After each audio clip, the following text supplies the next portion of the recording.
Badan Usaha Milik Negara (BUMN) selalu mencatatkan kinerja yang cemerlang sepanjang tahun dan memberikan kontribusi yang besar bagi negara. Hal ini tercermin dari besarnya dividen yang disetorkan ke kas negara, yaitu mencapai Rp80,2 triliun sepanjang 2022. Di samping prestasi-prestasi tersebut, perusahaan BUMN terus didorong untuk menjadi pemain global dan mampu bersaing dengan perusahaan-perusahaan maju di berbagai negara melalui transformasi. Karena tanpa adanya transformasi di tubuh perusahaan BUMN, tidak mungkin tercipta kinerja yang cemerlang.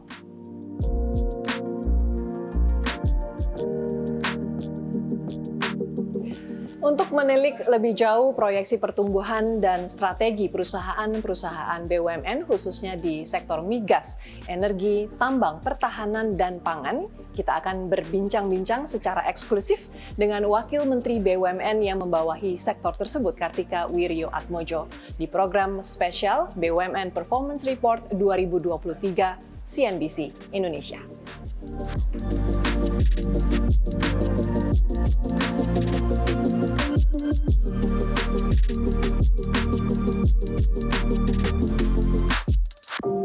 Halo, selamat berjumpa di program spesial BUMN Performance Report 2023. Saya Frida Litwina dan saya sudah ditemani oleh Wakil Menteri BUMN Kartika Wirjoatmojo. Pak Tiko, terima kasih sudah bersama kami di CNBC Indonesia.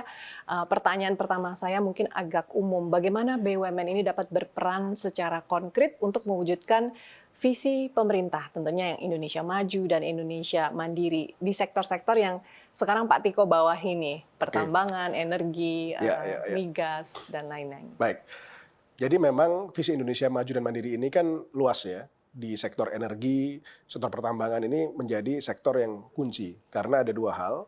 Pertama, memang kita ingin meningkatkan daya saing Indonesia dengan transformasi menuju hilirisasi. Karena kita tahu bahwa kita produsen mineral dan berbagai natural resources, tapi selama ini kita kurang untuk melakukan hilirisasi downstream daripada produk-produk ini.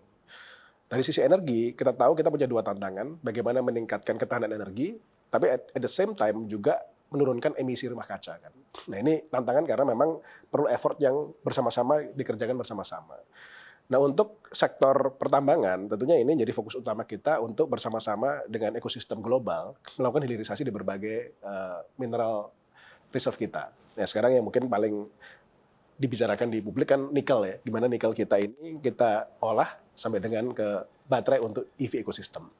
Nah, kita di MindID dan Antam sudah ada beberapa rencana kerjasama dengan CATL, dengan LG, bagaimana kita membangun ekosistem baterai ini mulai dari hulu di pertambangannya, di sisi smelternya, sampai dengan ke sisi baterainya. Nah, ini kita lagi dorong untuk bisa kita percepat JV-nya dengan CATL, dan ini bisa menjadi salah satu perubahan besar dalam transformasi BUMN mineral kita, yang tadinya kita banyak ekspor ore dalam bentuk biji, sekarang akan masuk kepada ekspor manufacturing. Moga-moga 2027 nanti kita mulai bisa memproduksi baterai untuk domestik maupun untuk ekspor juga.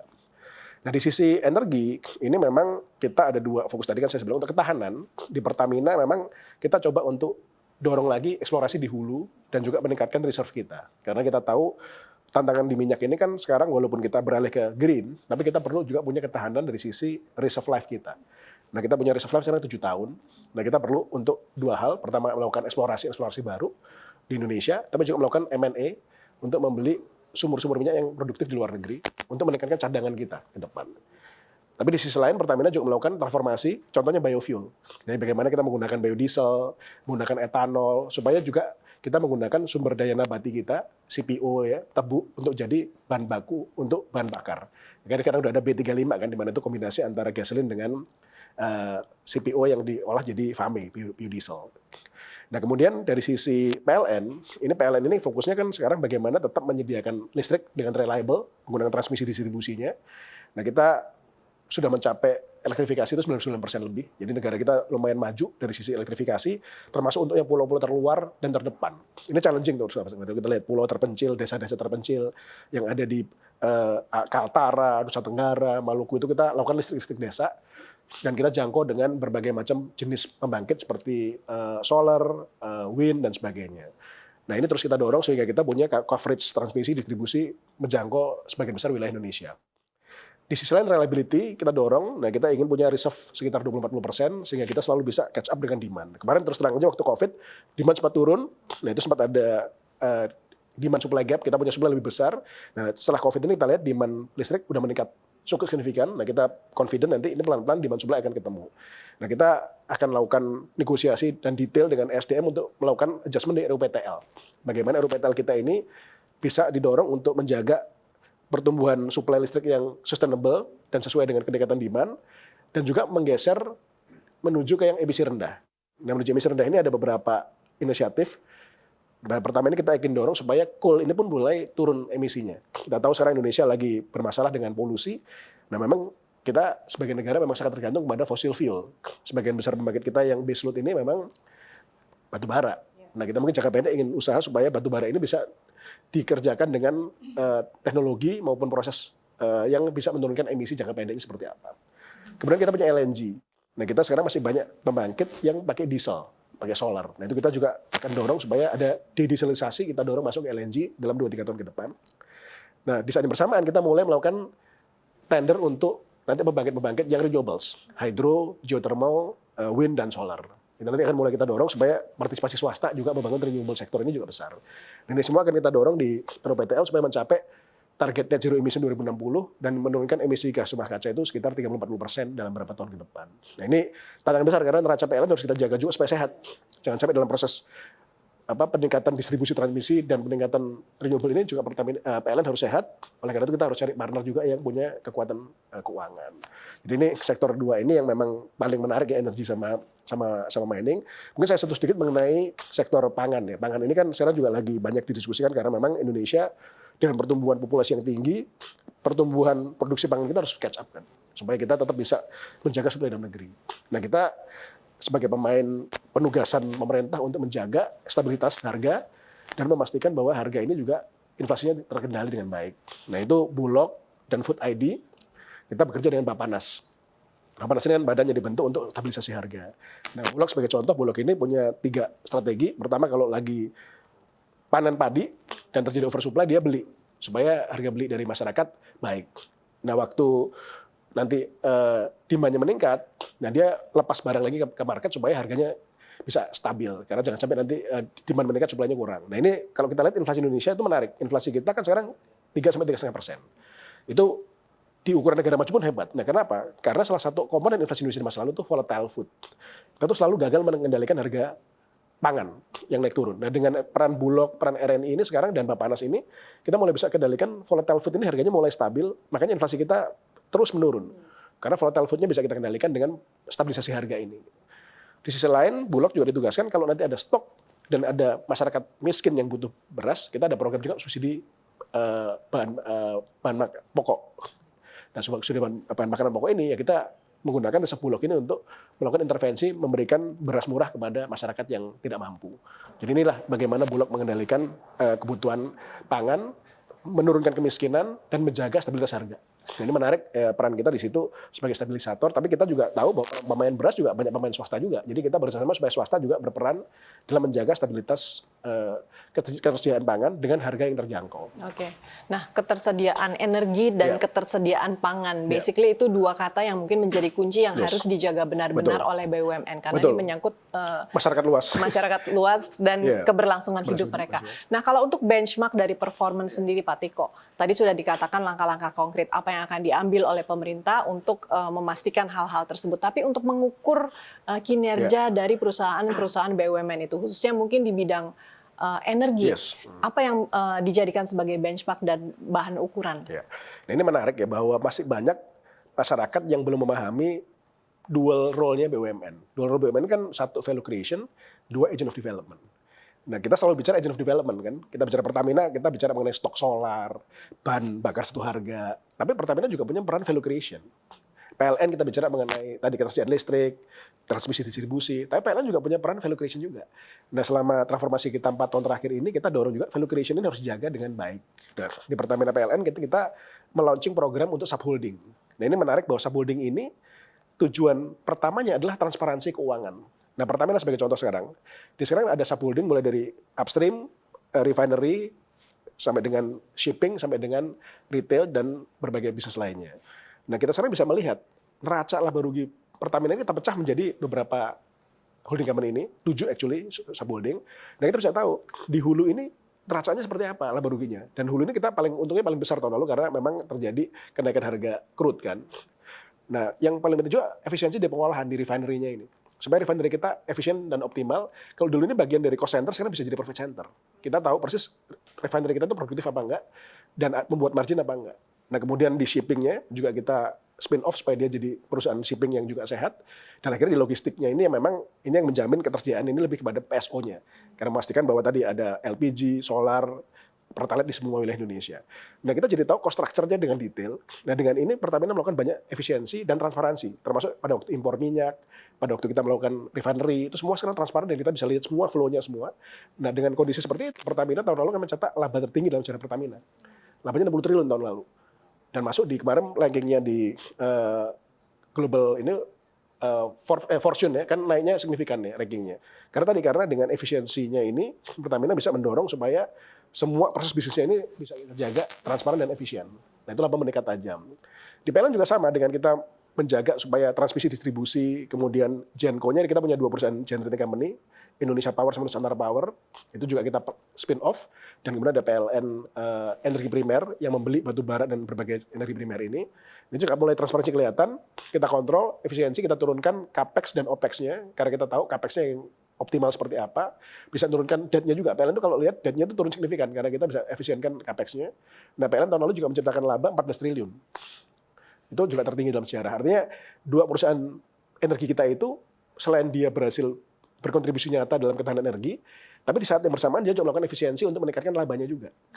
Ini saya rasa satu hal yang signifikan ya bahwa kita menjalankan dual role tadi, dan memang di direksi kita challenging ya, dia harus selalu berpikir dengan 2 topi kan, topi dia untuk penugasan dan agent of development, sama topi dia untuk menjaga neraca laba rugi dan create profit gitu. Nah inilah, disitulah transformasi BUMN 4 tahun ini, disitulah peran Pak Erick Thohir, saya, Pak Rosan itu menjaga dua role ini harus berjalan seiringan. Bukan untuk didikotomikan, tapi untuk dijalan supaya seiring. Dan memang challenging, KPI kita mesti kita paskan KPI-nya itu supaya KPI penugasan dan KPI keuangan ini harus selalu balance. Jangan sampai nanti penugasannya terlalu besar, keuangannya nggak bagus. Nah ini saya juga update sekilas. Kita tahun ini sampai dengan mid-year, ini unaudited ya, itu secara portofolio BUMN labanya 180 triliun. 180 triliun. Portofolio total ya. Jadi ini juga kita terus terang pleasantly surprise, karena kita juga kaget juga, ternyata peningkatan laba tahun lalu itu masih berlanjut ke tahun ini. Gitu. Dan tahun lalu ke 300 itu kan ada yang one off-nya Garuda ya, 50 triliun. Jadi artinya ini, tahun ini kalau kita bisa end up di 300 sekian, itu tahun labanya bisa naik lagi dari tahun lalu. Ini menurut saya sih. Penyumbang terbesarnya di sektor mana nih Pak Tiko? 3. Jadi pertama tadi energi, terutama Pertamina. Pertamina ini sampai tengah tahun udah hampir 37 triliun labanya tahun ini. Nah ini PLN juga bagus, tapi memang itu ada komponen currency juga adjustment gitu ya. Tapi yang langganan kan perbankan, perbankan selalu pertumbuhannya bagus ya, BRI, Mandiri, oke. Nah kemudian Telkom juga baik. Dan yang menarik ini, yang perusahaan-perusahaan yang holding baru ini mulai create profit signifikan juga. Jadi seperti Pelindo, kemudian perusahaan-perusahaan yang ada di sektor-sektor infrastruktur dasar yang mulai COVID mulai recovery, mulai bagus kan, Jasa Marga, Semen, terus Main ID juga sekarang, walaupun Main ID ini memang tergantung komoditas ya. Kemarin itu tahun lalu profitnya bagus, tahun ini agak menurun, tapi karena ini kan harga komoditasnya, karena ini kan jual nikel, gold, copper, tapi secara keseluruhan juga membaik. Jadi dengan 4 sektor utama tadi, energi, mineral, bank, telco itu kita secara portofolio sangat sehat, dan saya dalam beberapa diskusi dengan investor internasional, mereka juga melihat bahwa ini sebagai portofolio, kalau kita lihat Temasek, kita lihat sebagai contoh beberapa sovereign wealth fund lain, di Indonesia ini sebenarnya secara pengelolaan portofolio, ROE dan ROIC-nya, return on investment-nya, itu comparable dengan internasional. Jadi walaupun kementerian kita ini kementerian, tapi sebenarnya kita ini kan portfolio manager. Nah, kita mengcompare diri kita dengan Temasek, dengan Abu Dhabi Investment Authority, dan kita nggak kalah dari sisi korporasi tadi secara ROE maupun return on invested capital-nya. Oke, nah sebagai penyumbang profit yang cukup besar porsinya nih di portofolio BUMN sektor energi tentunya juga menghadapi tantangan nih Pak Tiko dalam konteks untuk mencapai keberlangsungan energi yang bersih dan renewable yang memang sangat penting saat ini. Tapi bagaimana cara dari perusahaan BUMN untuk memastikan bahwa mensuplai energi yang bersih tersebut tidak menggunakan energi yang kotor begitu, karena selama ini kan juga PLN masih memerlukan batu bara dan sebagainya untuk beroperasi. Nah, kita memang sedang melakukan realignment dari long term plan dari PLN yang di-align juga dengan UPTL, Rencana Umum Tenaga Listrik Indonesia kan. Nah, kita melihat ini ada 3 fase sebenarnya untuk perubahan ke energi bersih ini. Fase pertama ini sebenarnya tadi fokus bagaimana coal ini menurunkan emisinya dulu. Karena kita coal ini kan banyak sekali. Tapi emisinya harus turun. Ini contoh misalnya pembangkit lama yang subcritical, mungkin harus investasi turbin untuk jadi supercritical atau supercritical sehingga turun emisinya. Mungkin batu bara yang digunakan harus batu bara yang clean, yang GAR-nya itu istilahnya kalori tinggi dan sulfur rendah misalnya gitu. Bisa juga nanti cerobongnya dipasangin scrubber untuk ngurangin emisi. Bisa juga carbon capture, dikasih nanti dia karbonnya di capture ditanam di reservoir bekas sumber minyak. Jadi ada cara-cara untuk menurunkan emisi dari batu bara dulu. Itu yang immediate. Kemudian tadi yang diesel solar kita convert ke LNG. Itu jangka pendeknya. Nah, jangka menengah kita mulai masuk yang tadi pembangunan yang berbagai renewable, mulai dari hydro, geothermal, wind sama solar ya. Tapi ini ada intermediate-nya dulu nih. Kita harus bangun grid. Nah, ini masyarakat juga mesti memahami Indonesia ini negara kepulauan. Demand terbesar listrik di Jawa. Tapi produsen listrik yang renewable itu banyak di luar Jawa. Sebagai contoh hydro. Hydro kan besar-besar itu nanti ada di Sumatera Utara sama Kalimantan Utara. Nah, artinya untuk kita masuk ke pembangkit renewable sebagai baseload kita harus bangun grid dulu. Nah, kita lagi diskusi dengan Kementerian SDM, ini grid dari Sumatera, Jawa sama Kalimantan Jawa ini harus dibangun dulu. Nah, ini kita ada program nanti untuk super grid ini. Jadi tanpa super grid ini kita nggak mungkin dapat replacement untuk batu bara yang di Jawa. Super grid. Nah, jadi ini untuk bawa listrik yang dari Kalimantan sama Sumatera dibawa ke Jawa gitu. Nah, kemudian untuk yang tenaga renewable yang skalanya itu kecil dan variabel seperti solar, wind itu kan sama variabel ya. Kadang ada angin, kadang ada solar. Itu kita mesti bangun flexible grid supaya nanti itu mereka masuk ke sistem itu pada waktu kondisi dia lagi full capacity. Misalnya kayak solar, kan solar itu nanti dari jam 8, jam 7 pagi sampai jam 3 siang, 4 siang kan. Nanti malam kan dia mati. Nah, itu flexible grid. Dia harus masuk ke grid pada waktu dia ada produksi. Nanti pada waktu akhir hari dia tutup, turun produksinya gitu. Wind kan juga pada waktu windnya tinggi gitu. Nah, ini kan kalau nggak ada flexible grid, ini variable renewable energy ini juga nanti masuk ke grid ini kita susah ngukurnya gitu. Nah, jadi memang harus ada investasi dulu di grid ini dulu. Nah, baru kemudian kita bangun skala besar, nah itu nanti 2030 ke belakang baru secara besaran kita bangun nih hydro, geothermal, wind dan solar ini gitu. Jadi ini ada 3 fase. Jadi pertama immediately untuk menurunkan emisi dengan coal dan LNG ini diperbaiki, kemudian bangun grid-grid ini. Nah, baru kemudian nanti sambil kita lelang berbagai IPP renewable, baru nanti berikutnya kita dorong yang renewable berikutnya itu. Oke. Nah, kalau harga komoditas nih Pak Tiko yang belakangan ini cukup bergejolak dan cenderung menurun bahkan, ini dampaknya terhadap performance BUMN? Ya. Jadi memang yang paling terpengaruh di MindID ya, karena MindID kan sekarang produsen, dia kan ada nikel, ada copper, ada gold, ada timah, tin, ada boksit juga. Nah, sesuai dengan transformasi ekonomi pemerintah, fokus kita ke hilirisasi. Hilirisasi, nah jadi kalau nikel kan kita hilirisasi sampai menjadi baterai ya, kita dorong ke sana. Nah, kita juga terus meningkatkan kapasitas produksi. Kan kita memilih saham Freeport juga. Nah, Freeport juga kita tingkatkan produksinya. Jadi kalaupun dari sisi harga trennya menurun, tapi volumenya kan bisa kita tingkatkan kalau efisiensi dari sisi penambangannya lebih baik. Gitu. Jadi kita terus dorong volumenya, tapi sisi lain juga kita harus menemukan juga reserve-reserve baru. Jadi kita juga bentuk unit untuk mulai mencari eksplorasi reserve baru. Karena Indonesia sebenarnya kaya mineral dan masih banyak reserve lain di Indonesia. Gitu. Nah, ini kita terus dorong. Nah, kita juga punya partner sebagai contoh dengan Freeport, tadi terus Vale. Nah, Vale kita juga lagi proses negosiasi dengan Vale, bagaimana kita bisa menjadi majority di Vale atau paling nggak dengan equal shares dengan Vale. Ini kan Vale kan punya reserve nikel besar ya. Nah, ini cukup banyak. Jadi ini ada kombinasi dari hilirisasi, kemudian meningkatkan kapasitas produksi, dan membangun joint venture baru untuk eksplorasi dan meningkatkan reserve ke depan. Jadi itu ada beberapa effort di sana. Oke, baik.